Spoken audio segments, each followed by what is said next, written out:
Welcome to FactCalm, where learning is weird, wonderful, and just the right amount of radioactive. Today's question: are bananas really radioactive? And if so, should you be freaking out? Let's peel it back. Bananas, as you probably know, are packed with potassium. It's what keeps your muscles moving and your heart beating. But here's the twist.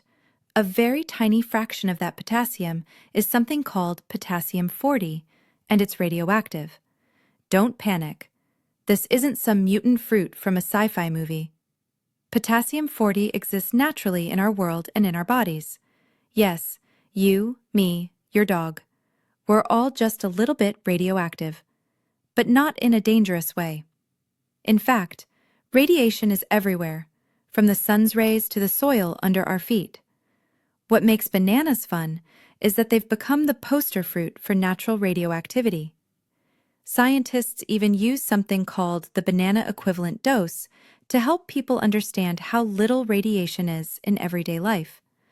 One banana equals a very, very tiny dose, not even close to what you'd get from an X-ray or a flight across the country. You'd have to eat over 10 million bananas at once to reach a harmful dose. And at that point, it's not the radiation that's the problem, it's the bananas. Potassium overload is a real thing, but again, the levels in 1 or 2 or even 5 bananas are harmless. Your body is built to handle it. And here's a fun fact. Bananas aren't even the most radioactive food out there. Brazil nuts? Way more radioactive.